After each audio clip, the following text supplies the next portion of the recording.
I'm going to start today's episode of the IdoctorQ&A a little bit different because I've got a question for you, right? This is particularly for people who've got shops, right? We don't listen to music in the shop. We don't play music. We don't broadcast music. We don't do anything like that, right?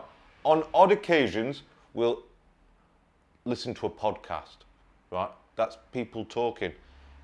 The question what I've got is, if you're in the UK, do you have to have a music license for that? Because I'm being absolutely harassed by a company called PPLPRS, and they're adamant that I've got to pay them £600 a year. Well, £600 for this year, so that I can listen to a podcast, because there's a risk that there might be music on the podcast.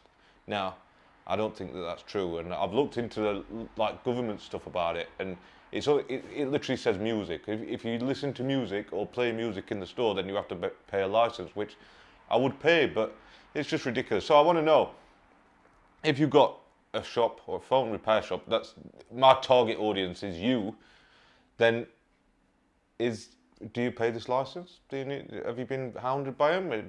Has anyone been done by them before? Because I imagine that there's people who get fined by them. So anyway, that's my question for today. Let me know in the comments or send me an email. I've had lots of really, really good conversations based around, maybe even just based around this Q&A session that we do. It seems to be working. There's people getting in touch on Instagram, comments on this video or the previous video. Somebody even rang me up, so a special mention to John, who rang me up last week, especially because I was having a particularly bad day that day. Somebody rang me up and he said, I really appreciate all the content what you put out there, and we had a little chat about tools and equipment, so it was really, really nice to do that as well. Future comments, leave them below. Ollie's not in today, but yesterday when we were recording his Q&A episode 3, I hid Where's Wally behind him. Now he has absolutely no idea. So just to confuse him in the comments for episode 4, keep asking him, where's Wally? What's Wally doing? Why are you such a Wally? I see Wally. Anything that will just confuse him, so when he reads out the questions next week, he's going, what the hell are you guys on about? Yeah, I still scrape through the previous videos, TikTok videos and Facebook videos, pick the best comments of the week. This is where I put them, and we'll have a do comment of the week. Do! And I'll let you know in a little bit which that one's going to be. Do you like my jingle? Mamexat191 said, if you replace the screen on the iPhone 13, will Face ID be disabled or not? Right. Let's talk about the common myth of Face ID and screen replacement. If you replace the screen on a phone and Face ID works, as long as you don't interfere with anything with the Face ID components, so the proximity sensor, the ambient light sensor, maybe the ambient light sensor, the proximity sensor, the dot projector, the infrared camera, right? They're the 3 components you need for Face ID to work. As long as they're not interfered with, then Face ID will work fine, if it worked before. Now, what happens quite a lot is that a phone gets broken. Let's say the phone gets smashed to pieces. It's not usable. The phone goes into a repair shop. Nobody knows if Face ID works at this point or not, because you can't use the phone to find out. And then after the replacement, because Face ID can get broken from impact too, after the replacement, Face ID doesn't work, and everybody blames the repair technician, but the chances are that it was faulty before. So let's just this is the phone that I use for reading the questions off. If it was damaged at the top here, and somebody brought it into us, and I saw that, I'd be like, listen mate, there's damage up there at the top, that's where the dot projector is for the phone. There's a good chance that the dot projector may be damaged, and we may find that after the repair, Face ID doesn't work. That's all it takes. And he'll be like, oh, well, it worked before. And I said, yeah, it worked before you smashed it to smithereens, mate. So that's what I think about that. Next question, another TikTok one. You know what? I've screenshotted these in order where I've looked at them. So I looked at the TikTok comments first, and then the YouTube comments will come next. So if you're waiting around to see if I can see a comment, stick around a little longer, son. Laughing with his Luigi avatar said, is it good practice to ask them to replace the battery before your Apple Care is up? You know what I'd say? Yeah, it's good practice, definitely. If you've got Apple Care on your phone, and you can, and Apple will replace the battery for cheap or for free because you've got Apple Care and it's just running out. Say if you get it for 12 months and you're on month 11 and you can blag a battery out of them, I would say it's good practice. It might not be ethical, but it's definitely do it. They're like the #1 valued company in the world, so what if they're having to pay for an additional battery replacement what they don't need? Somebody told me, so I didn't know this until a customer told me this the other day, so we tested it, and I think that I'm right. On Pixel phones, so this is on a YouTube video where I replaced the Google Pixel's rear camera on the the rear camera on the Google Pixel 7. I replaced the rear camera on it. It's a tutorial, right? And Renkin Jutsu 01 says on Pixel phones you can usually double tap the power button to open up the camera app without a passcode. So it's the same on iPhones, that you can like go from the lock screen and you can open the camera and it just opens from the lock screen without the passcode, just like that. However, when a phone's been turned off, so when you're doing a repair on it, if I turn this phone off now, it's not got a passcode on it anyway, but if there was a passcode on it, I turn the phone off, it needs that first passcode entry before it'll even allow the cameras to be used. The function of that camera is so, like, you know, like when you go to a tourist destination as well, it goes, hey, can you take my picture for me? So then you can lock the phone, hand over the phone, stranger can take picture, and they've got no access to any of your other stuff on your phone. So that's the purpose of that. Same, but the only difference is that it doesn't work until first unlock. There's lots of features on a phone, like Face ID, Touch ID, all those things, they won't work until first unlock. So you've got to turn it on, input the first unlock code, and then those features will unlock. So I'm pretty sure I'm right on that. I was talking about it with a customer the other day, because you know, like sometimes somebody will bring a phone into the shop, and Androids, because I use iPhone all the time, I'm not too familiar with the UI or the software on that. So I'm like, can you just remind me how to find settings on your phone or something like that? Not quite that dramatic, but like opening the camera from the home screen, I didn't know that you could double tap it until the other day. But I'm glad you put that comment, because we're only talking about it recently. Moving on, another question from YouTube. So there's a video on how to replace the home button or swap over the home button on iPads, and it's called The Proper Way, and it is the proper way. You should watch it. My iPad's home button is getting too hot, which is draining the battery and hard to touch. Any solutions? So I have seen home buttons get hot before. Usually there's some damage to it and there's a short circuit inside. There is circuits what run inside that home button. They're really, really hard to access. When iPhone 6 and 7 and 8 were like the hot iPhone, people used to mess around with Touch ID quite a lot. People don't do it anymore. You don't see that many videos anymore. But there used to be loads of videos around where, like, you know, like them Chinese factory videos where they're like really taking stuff apart. Well, they used to do it with Touch ID, and there is small circuits in there. Chances are something's broken in there and it's not going to work. I'm going to guess that Touch ID doesn't work. And the best thing to do in your instance, I would recommend replacing that home button at the loss of Touch ID, because you don't want to start digging around in them buttons, and you're only going to break it anyway. Moving on. JR Plays SD9MT. How do I get the audio to go through the top speaker? It won't go out the top. It won't go out the top one, only the bottom. Do I need to call someone and have them play this, or what? So it just depends what device you're using. On the video that this comment is on, it's on a video on how to clean out the ear speaker on your iPhone. Lots of people use this video, and it's turned out to be very, very popular. It's like the anchor of my channel. It drove lots of people to the channel, and it's made the channel currently what it is, I suppose, to a degree. Anyway, people search how to clean your iPhone ear speaker, and then it comes up with this video. But maybe I should explain it more in the video.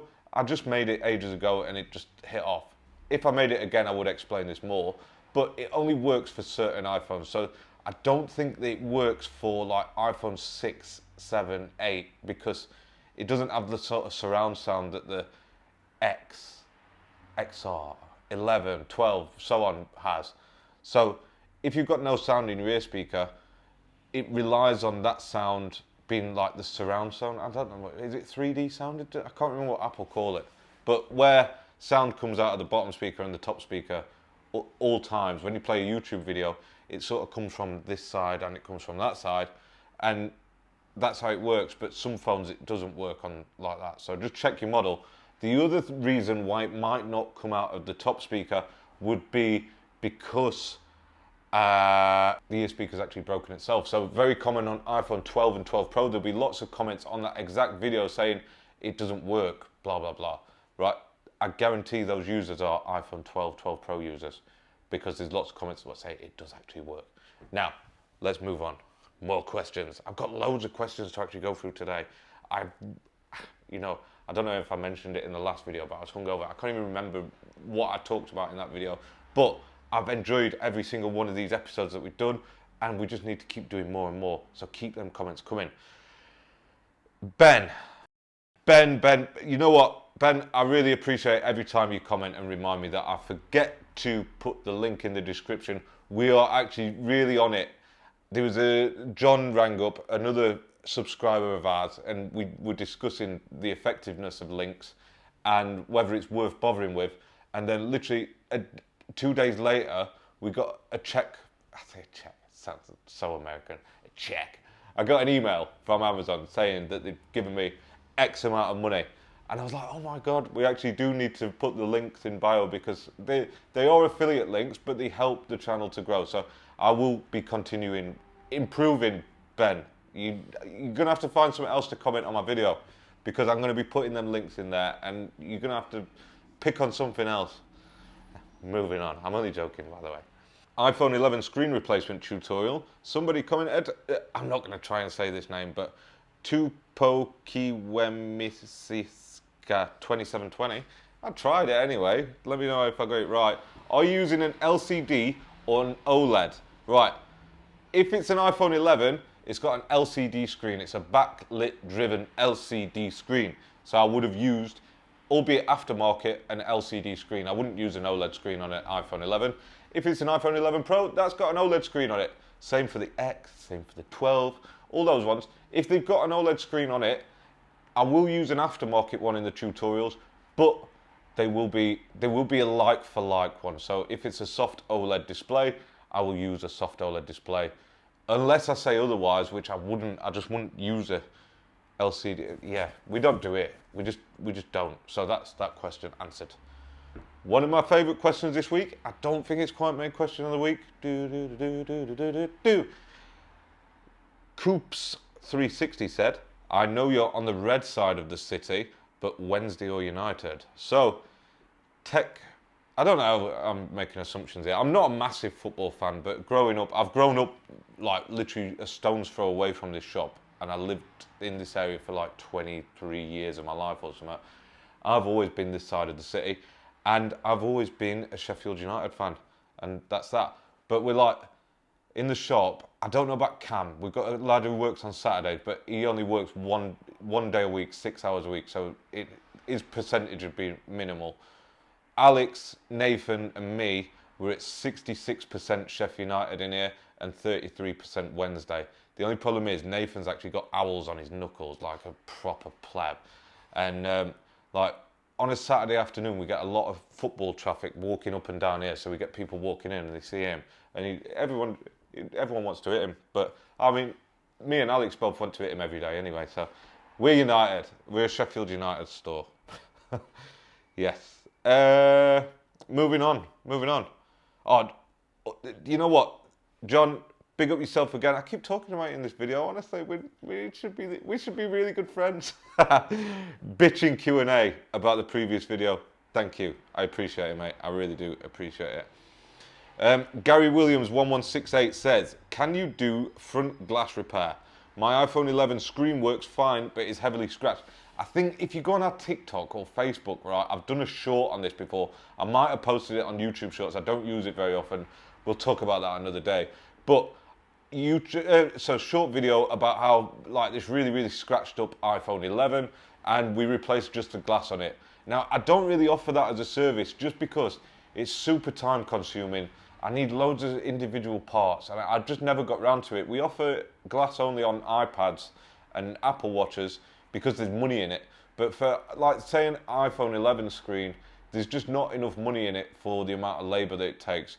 If for example, you were a big fan of the show, then I'm sure you could charm me into replacing just the glass on your iPhone 11 but generally I don't offer it as a service, although it is something that I have done and can do. I do hope for you, John. Where do you buy the new screen from? Right, I think we talked about this with Ben's comment. I'm going to be 100 times better at replying to your comments. I'm just seeing how many more comments we've got to go through. Who Plays says on YouTube, what is the ideal percentage of isopropyl alcohol to use? I don't really know. I've not experimented too much, but I've always used 99.9% isopropyl alcohol. Scientific grade or something like that. Link in the description. I'm going to put a link here. So ding, the link's there, right? I'll put the link in there. That's the one what I use. It's superb. Lab grade, scientific grade, something like that. 99.9%. I've seen other people say about 70%. If that's what you can get hold of, that's fine. The rest of the other 30% is probably going to be water though, or other filling chemicals. So I don't know what it's going to be, and you need to check that they are non-conductive. So if it's 99.9%, whatever that 0.1% is what's in there, it's not going to do any damage to a phone. Well, there's much less, probably a 29% chance less. 29.9%, I don't know maths. But you know what I'm getting at. If you use 99.9% pure, then you're going to have no problems, and it does the job nicely. Link in the description below. Go and buy it there. It keeps my kids fed, and it keeps Alex fed as well. Yeah, we've got a chip shop next door, and he needs money, so we need to be fed, and he needs money. So that's how the circular economy works. Fuck capitalism. Somebody put, thanks for the link, but nearly £70 for a replacement screen on a phone that's probably worth £130 to £150. Are you getting a massive discount, and is the difference in cost to quality on, say, an OLED really worth it? Right, a couple of questions there. In terms of the cost to quality, it's worth it, right? OLED screens are 100 times better than the LCD, and you'll see a massive, massive difference in using them. That's a no-brainer, 100%, that's it. In terms of the price, sometimes, like, let's say you own an 11 Pro Max and you look at that video and you think, oh, this guy's linked to £70 screen. Is it worth it? We charge £110.